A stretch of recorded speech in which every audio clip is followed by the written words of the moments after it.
उत्तराखंड के चमोली में केंद्रीय कृषि एवं किसान कल्याण मंत्री शिवराज सिंह चौहान ने मीडिया से बातचीत में कहा कि हर महीने अलग अलग विकासखंड में किसान दिवस का आयोजन होगा और उसमें केंद्र सरकार राज्य सरकार की योजनाओं का लाभ सीधे किसानों को देने का काम किया जाएगा। उत्तराखंड वो राज्य है जो किसानों की आय बढ़ाने के काम में देश में नंबर 1 पर आया है। मुख्यमंत्री के गतिशील नेतृत्व में अभियान लगातार जारी है। अच्छे फलों के पौधे किसान को मिल जाए, इसके लिए 100 करोड़ रुपए की लागत से एक क्लीन प्लांट सेंटर उत्तराखंड में हम प्रारंभ करेंगे ताकि अलग अलग तरह के फलों के पौधे किसानों के लिए उपलब्ध हो सकें। उत्तराखंड के विकास के लिए प्रधानमंत्री मोदी कोई कोर कसर नहीं छोड़ रहे हैं। अलग अलग विकास खंड में ये किसान दिवस का आयोजन होगा और इस आयोजन में केंद्र सरकार और राज्य सरकार की योजनाओं का लाभ सीधे किसान को देने का काम किया जाएगा। उत्तराखंड वो राज्य है जहां किसानों की आय बढ़ाने का काम में देश में नंबर 1 पर आया है। लेकिन मुख्यमंत्री जी के गतिशील नेतृत्व में, कृषि मंत्री जी की सक्रियता से अभी अभियान लगातार जारी है। भारत सरकार ने ये फैसला किया है कि विशेषकर यहाँ जो फलों की खेती है, यहाँ के फ्रूट्स, उनकी अपनी अलग अलग विशेषता है और व्यापक पैमाने पर किसान अब इसको करना चाहते हैं।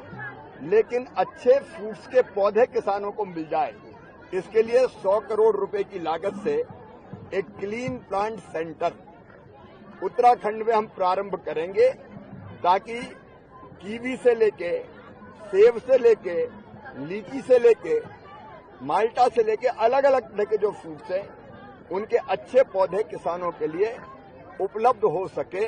न्यूजीलैंड के साथ भारत का भी एक समझौता हुआ है। उस समझौते में हमने उनके साथ मिलके, न्यूजीलैंड के साथ मिलके एक सेंटर ऑफ एक्सीलेंस उत्तराखंड में भी बनाने का फैसला किया है। कीवी जैसे फल को तेजी से आगे बढ़ाने के लिए यहाँ एक और बड़ी समस्या है, वो है जंगली जानवरों से फसलों के नुकसान की। उस पर हम लगातार चर्चा और बातचीत कर रहे हैं।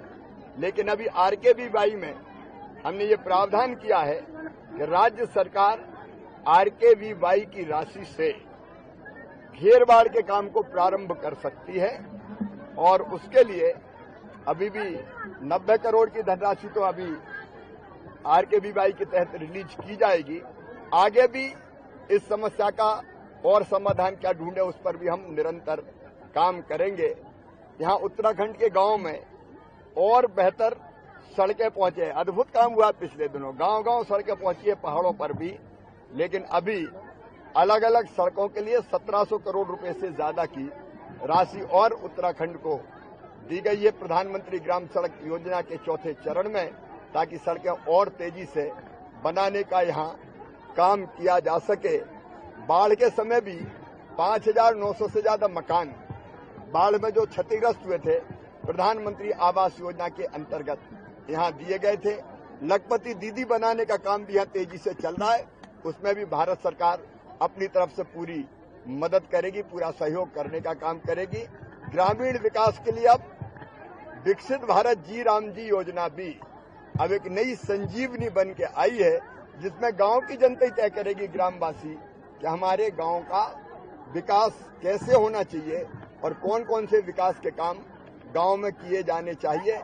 और उसके लिए पर्याप्त धनराशि का प्रावधान, जैसे 100 दिन से बढ़ा के 125 दिन मजदूरी करने का फैसला किया है, मजदूर को रोजगार की गारंटी का फैसला किया है। और प्रस्तावित जो प्रावधान है वो ही 1,51,282 करोड़ रुपए के आसपास है। मतलब गांव के लिए पर्याप्त धनराशि, एक मजदूर को रोजगार और दूसरे गांव के विकास के लिए पर्याप्त पैसा, जो गांव की जनता ही तय करेगी कि हमारे गांव में ये विकास का काम होना चाहिए। विकसित भारत के लिए विकसित उत्तराखंड और विकसित उत्तराखंड के विकसित गांव, इस राशि का उपयोग उस काम में भी किया जाएगा। तो उत्तराखंड के विकास के लिए कोई कोर कसर मोदी जी नहीं छोड़ रहे हैं, केंद्र सरकार नहीं छोड़ रही है। मैं फिर एक बार पुष्कर धामी जी को बहुत बधाई देता हूं। उनके नेतृत्व में उत्तराखंड तेजी से आगे बढ़ रहा है।